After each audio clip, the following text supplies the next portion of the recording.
አሰላሙ አለይኩም ወራህመቱላሂ ወበረካቱ ድና የተከበራችሁ ቻናሌ ቤተሰቦች እንዴት ናችሁ? ሰላም ናችሁ? ደህና ናችሁ? አልሐምዱሊላህ ከኔ ጋራ ሁሉ ሰላም ሁሉ መልካም። ዛሬ ደግሞ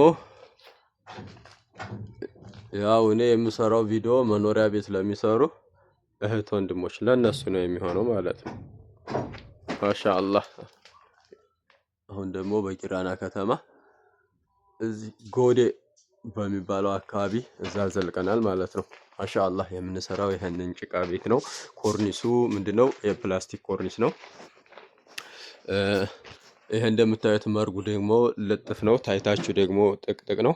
ይሄንን እንግዲህ በጅብሰም ኃይል ነው ይሄን ሁሉ የተደረደረ ማገር አጥፍተን ሌቭል አድርገን ኮለል አድርገን ሰርተን የምንጨርሰው በምንድነው?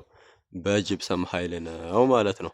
ማሻአላህ ስራው ወጪ ኖረዋል፣ ነገር ግን ጥራት አለው፣ ያማረ ነው የሚሆነው ማለት ነው።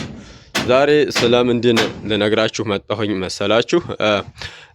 ያው እናንተ እህትና ወንድሞች መኖሪያ ቤት ሰርታችኋል። ከዛ እንደዚህ ፊኒሺንግም ልታሰሩ ሆነ ሌላ ነገር ልታሰሩ ስትሉ 3 4 5 6 1 2 ባለሙያ መጠየቃችሁ አይቀርም።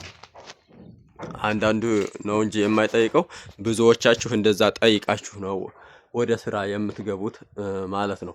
ብዙውን ሰው ስራውን ውሽልሽል ኋላ ቀር የሚያደርገውም ርካሹን ከዛ ከሚያሳዩአቸው ባለሙያዎች መካከል በርካሽ የዕቃ ፍጆታውም በቀላሉ የነገራቸውን የባለሙያም እንደዚሁ በቀላሉ የነገራቸውን ሰውዬ መምረጣቸው ነው ማለት ነው። እናማ ምሳሌ ስነግራችሁ ይሄን ጭቃ ቤት ነው እንደምታዩት መሰራት ያለበት እላይ ድረስ ከቆርቆሮው ድረስ ልክክ ተደርጎ እንደዚህ በጅብሰም መሰራት አለበት። እንደዚህ ከኮርኒሱ ወደ ላይ ያለው ስፔስ እንደዚህ ጭቃው ከቀረ እንደዚህ እየረገፈ ከጊዜ በኋላ ጭቃው እየበሰበሰ እየረገፈ ኮርኒሱን የማበስበስ ባህሪ አለው። ያን እንዳይሆን እንደዚህ ከኮርኒስ በላይ ያለው ግድግዳ ላይ ድረስ አፈሩ እስከሚጠፋ ድረስ ሌቭሉን ባይጠብቅም በእንደዚህ በተጋቱራ በጅብሰም መገረፍ አለበት እና በዚህም ሰዓት የሁሉም ቤት እንደዚህ ላይ ድረስ ከተሰራ የዕቃም ወጪ ይጨምራል፣ የባለሙያ ወጪም ይጨምራል። ነገር ግን ላይላው ተትቶ ከዚህ ከኮርኒሱ የወደታች መሬት ድረስ ያለው ብቻ ከተሰራ እንደዚሁ የዕቃም ብዙ ይቀንሳል፣ የባለሙያ ፍጆታም ይቀንሳል ማለት ነው። ነገር ግን ስራው አስደሳች ሆነ? ኖ አስደሳች አይሆንም። እንዴት አስደሳች አይሆንም ካላችሁኝ፣ ይሄ ቤት ተሰራ አለቀ፣ ቤት ውስጥ ተነጣጥፎ ሰው መኖር ይጀምራል። አት ዛት ታይም የዚያን ሰዓት በዛን ጊዜ ጭቃው ከላይ እየረገፈ ኮርኒሱ ላይ ሲያርፍ ቀጭ ኳ እያለ ሰዎችን ቤት ውስጥ የተቀመጡ ሰዎችን ውይ ወደቀን ምንድነው የሚንጣጣው የሚንኳኳው እያሉ ሰላምን ያሳጣል። ከዚህ በተጨማሪ ደግሞ ኮርኒሱን ያበሰብሰዋል። አፈር ታውቃላችሁ ማንኛውንም ነገር የማበስበስ ባህሪ ያለው ማለት ነው። እና አንዳንድ እህት ወንድሞች እንደዚህ እኛንም ጠይቀው ሌላ ወንድሞችንም ጠይቀው ከዚያ በኋላ የኛ ዋጋ እንደዚህ ትንሽ ልዩነት ይኖረዋል ከሌሎቹ። ነገር ግን አሰራሩንም እወቁማ ጀስት በእንደዚህ ባሳየኋችሁ መልኩ ነው የምንሰራው። አለቀ። በመቀጠል ደግሞ ዕቃ ፍጆታ ዕቃ አንደኛ፣ ሁለተኛ፣ ሶስተኛ የሚባል አለ ዕቃ ማለት ነው። ምን ሞራሌም አለ፣ የመብራት ገመድም አለ። ከዛ ደግሞ ይሄን ፕላስቲክ አንደኛ፣ ሁለተኛ፣ ሶስተኛ የሚባል አለ። እናማ ለከስተመሮቻችን ለደንበኞቻችን አሪፍ ዕቃ የሚገኝበትን ሱቅ እንጠቁማለን። ከዚያ ሱቅ ሂደው ያንን ቆንጆውን ዕቃ ገዝተው ሲመጡ ዋጋው ትንሽ ወደ ላይ ሀድ ይልባቸዋል ማለት ነው። ምሳሌ መብራት ገመድ አለ።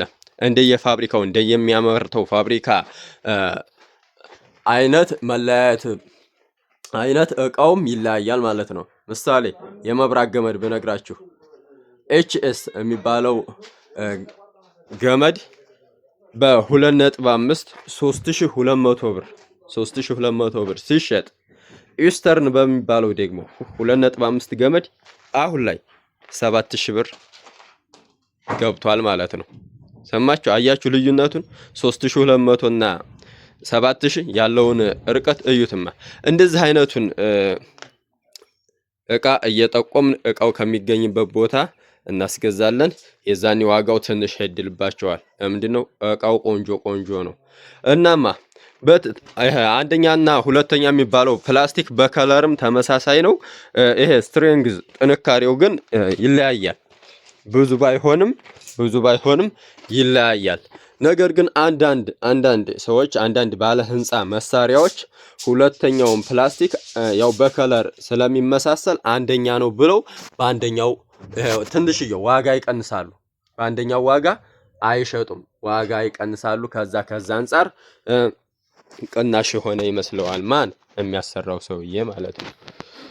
እኛ ግን ለማንም ሳንሽ ጎጠጎጥ ሸም ሳይዘን ሳይከብደን ቆንጆ እቃ የመግዛት አቅም ካለው ሰውየው እቃዎቹን ከሚገኙበት ቦታ ይዘነው እንሄዳለን።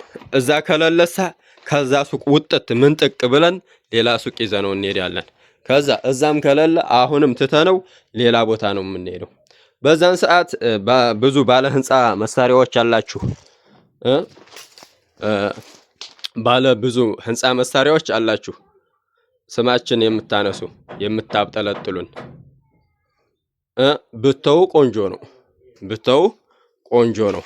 እኛ በየሱቃችሁ እየመጣን ሳንገዛ የምንሄደው እቃ ስለማትይዙ እቃችሁ ተመሳሳይ እንጂ አንደኛ ባለመሆኑ ነው እንጂ ከናንተ ላለመግዛት ፈልገን አይደለም። ስለዚህ የናንተ የተባለውን ርዚቅ ማንም አይወስድባችሁም። ማንም አይወስድባችሁም።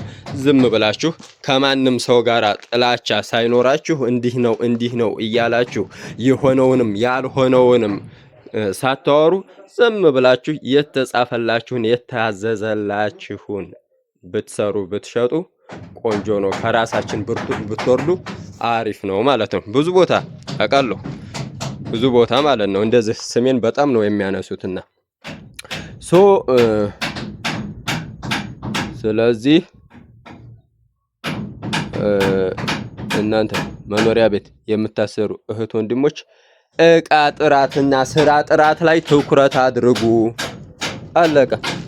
እቃ ጥራትና ስራ ጥራት ላይ ትኩረት አድርጉ። የ10 ሺህ ብር የ20 ሺህ ብር የ15 ሺህ ብር ልዩነት አይታችሁ ስራውን ወደ ኋላ አትጎትቱት።